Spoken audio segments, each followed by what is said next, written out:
안녕하세요. 맥킨의 지혜투자클럽입니다. HLB 유상증자 부담감 압박감이 계속 이제 주가에 있는 가운데 박스권 하단 테스트가 계속되고 있습니다. 내일의 투자 전략까지 한번 살펴보도록 하겠습니다. 먼저 개장 전 미증시 선물 흐름부터 한번 살펴보도록 하겠습니다.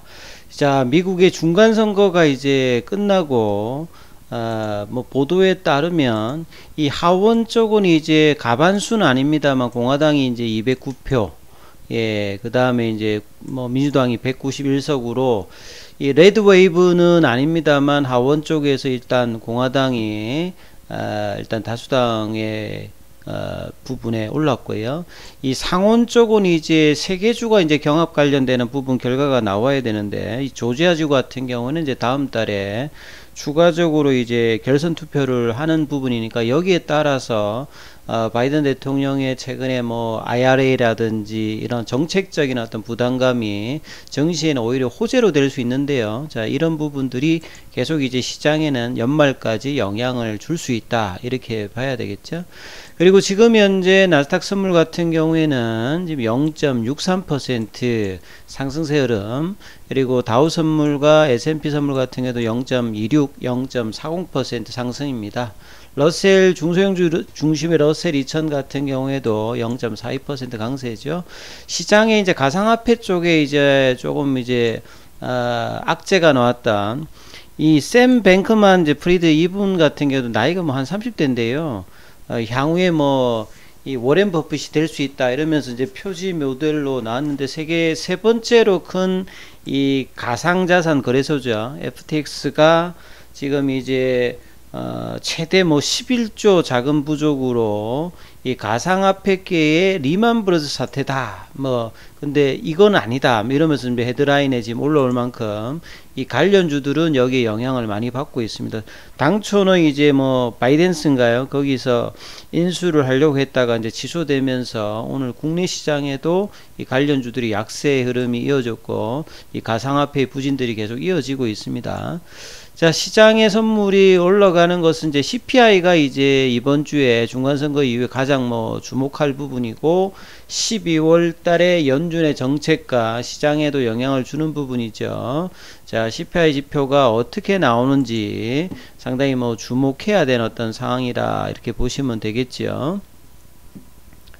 그래서 헤드라인에는 이제 이런 부분들이 이제 정치적인 부분에서 다시 이제 물가 지표로 시장의 어떤 관심이 옮겨가 있는 상황입니다. 오늘 국내 시장 같은 경우에는 이제 미증시의 영향을 받아서 장 초반에 부진했다가 조금 이제 낙폭을 줄였다가 다시 오후장에 좀 이제 하락폭이 좀 커져서 마감이 되었는데요. 자, 외국인들이 선물 쪽에서는 매수를 했습니다만 기관과 더불어서 현물에서는 그래서 코스닥에서 매도를 하면서 이 최근에 어떤 상승 흐름에서 다시 좀 조정이 좀 나왔죠. 한율 같은 경우에는 최근에 좀 이제 급하게 좀 나왔다가 다시 또 12원 70전 정도 올라갔습니다. 이 부분들이 이제 정치적인 변수에서 이 공화당이 압승을 했다라고 하면 이 부분이 이어졌을 건데 완벽한 압승은 아니다, 이런 영향을 좀 받았고요. 그래서 상승 하락 종목수는 하락 종목수가 상승 종목수보다는 좀 많은 어떤 흐름에 영향을 받았죠. 근데 HLB 같은 경우는 11월달 시장이 이제 10월달이어서 반등을 함에도 계속 하락을 했고, 오늘 같은 경우는 하락폭을 더 커져서 이 박스권 하단에 어떤 제가 3개의 박스권이 있다고 했죠. 5만원에서 45,000원, 45,000원에서 이 4만원, 그 다음에 4만원 밑단에서 34,000원, 4만원에서 34,000원은 유중의 어떤 부담감이 있는 어떤 가격대인데, 그 가격의 하단이 한 34,000원인데 34,000원을 확인하려는 어떤 뭐 거래량 그렇게 큽니다는 큰 건 아닌데, 지금 이제 침체존으로 들어가면서 공매도가 무려 23.93으로 계속 이제 압박을 주고 있죠. 그래서 이 유중의 어떤 부담감이 재료의 어떤 부분들이 압도하지 못했을 때는 계속 이제 수급상으로 누르는 어떤 흐름들이 계속 이제 나타나고 있다. 그래서 현물에서는 외국인들하고 이제 기관들이 매도를 하고요. 장중에는 이제 보시게 되면 어제와 이어서 오늘도 프로그램 쪽으로 압박을 하면서 시장 소외가 계속 나타나고 있습니다. 시장이 좋을 때도 그렇게 못 움직이고 시장이 나쁠 때는 더 많이 빠지는 흐름들이 종가 부근에서도 거래량이 나오면서 계속 이제 부진한 흐름들, 시간에는 이제 뭐 변동폭이 없이 35,900원에 끝났는데요.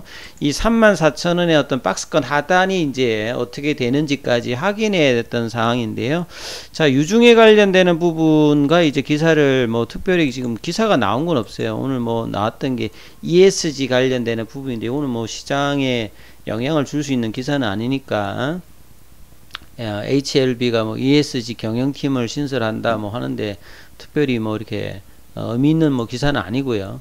그 다음에 HLB 글로벌 쪽에 이제 단디바이오 이 HLB 사이언스로 바뀌어 있는 이 부분이 이제 테라노캔과 뭐 항암제 개발 연구 협약을 뭐 체결했다. 이분이 이제 그 박영민 대표죠. 그리고 이제 이분이 이제 테라노캠의 김종성 이제 대표인데, 이게 뭐 고려대 쪽에서 나왔던 바이오텍이라고 보시면 되는데요.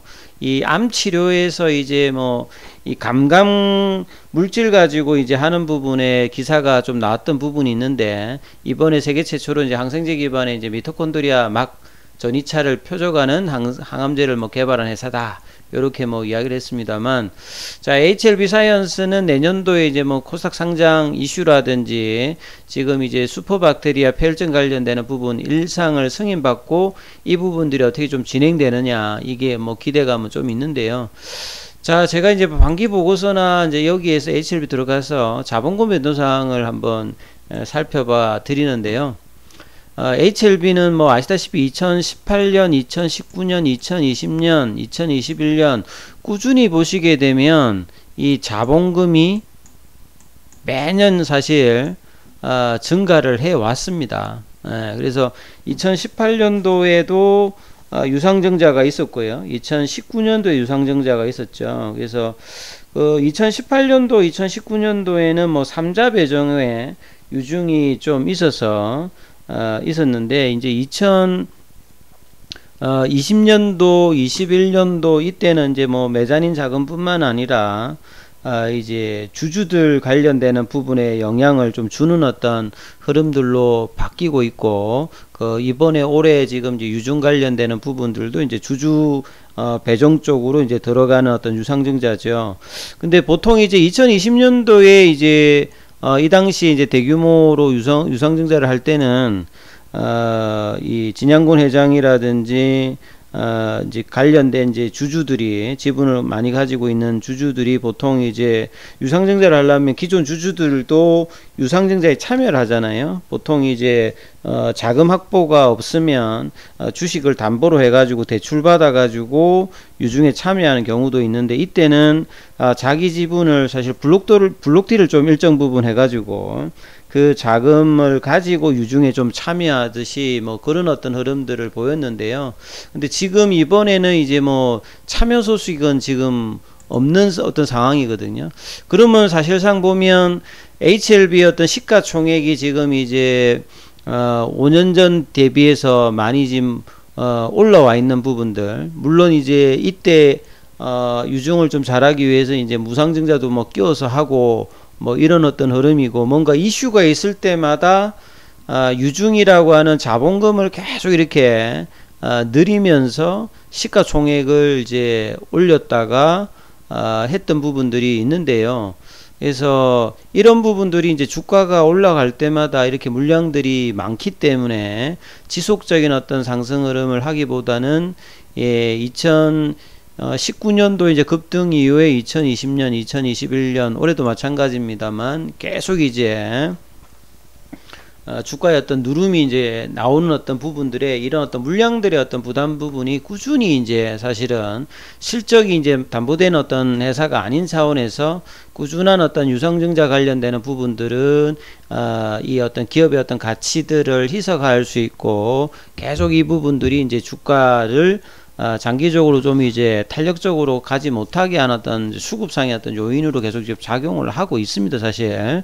그래서 이번에 어떤 유증 같은 경우에는 이제 사실 이제 연초에 진양군 회장이 분명히 이제 주총에서 그동안의 어떤 유중에 어떤 치우쳤다면 올해는 이제 결과를 내겠다 했는데, 물론 이제 유중의 어떤 내용의 그 투자 관련되는 부분들이 상당 부분 들어가 있어서 장기적인 어떤 기업 가치의 어떤 부분에서는 도움 되겠습니다만, 결과를 내고 난 다음에 사실 유중을 해야 되는 상황이었지 않을까 이렇게 생각이 되는데, 이런 부분들이 이제 주가 측면에서는 유중 발행가 이제 부분까지 이제 내려오면서 공매도의 어떤 증가들로 이 부분을 버텨내지 못하는 어떤 상황이 계속 이제 10월달, 11월달에도 이어지고 있는 어떤 상황이다. 그래서 장기적으로는 이 결과가 나와서 어떤 이제 시장의 어떤 변화 부분을 보여주는 게 가장 뭐 중요하고, 그런 어떤 차원에서 이제는 어떤 기대감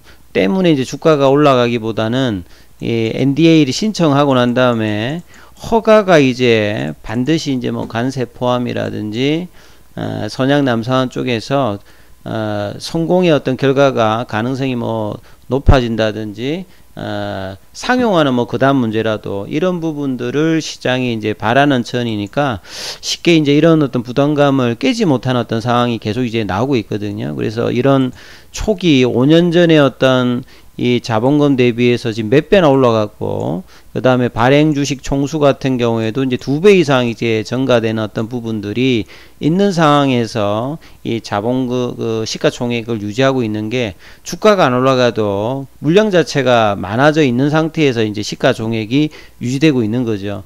뭐 과거에 이제 뭐 신라젠 같은 경우에도 뭐 한 10조까지 갔다가 주가가 급락을 했는데, HLB는 신라젠 같은 경우는 유중이라든 이런 것들을 뭐 많이 못한 상황에서 시가총액만 이렇게 주가가 급등했다면, HLB는 주가는 2019년도에 한번 크게 올라갔다가 그 뒤에는 이제 시장보다는 좀 부진한 흐름들을 계속 이제 몇 년째 보여주고 있는 부분들이, 이런 어떤 부담 부분들이 계속 이제 주가가 어떤 재료를 반영할 때도 계속 이제 한계로 지금 나타나고 있는 부분이다, 이렇게 좀 보실 수 있습니다. 자, 차트를 뭐 보면 지금 이제 거래량은 그렇게 크진 않습니다만 질질질 내려가면서 두 달 이상 옆으로 가는 어떤 흐름들을 깨기 위해서 11월달 12월달에 재료가 있는데도 불구하고 이 어떤 재료를 유중이라고 하는 어떤 부담과 이런 어떤 공매도와 어떤 뭐 기간이나 뭐 이런 쪽에서 원활하게 물량이 들어오는 어떤 종목이 아니다 보니까 개인들의 어떤 뭐 흐름들로만 주가가 이렇게 부양될 수는 없는 어떤 이제 흐름들을 계속 보여주고 있는데요. 자, 박스권 세 번째 박스권인 34,000원대 이제 하긴 흐름을 결국 어떻게 이제 보여주느냐가 또 단기적으로 좀 중요한 어떤 흐름이겠죠. 그 흐름에서 어떤 지지 흐름이 나오는 양봉 흐름들이 이 기술적 지표상에서도 나올 수 있는지, 이 부분들을 좀 주목하시면서 흐름 판단하셔야 될 것 같습니다. 여기까지 하겠습니다.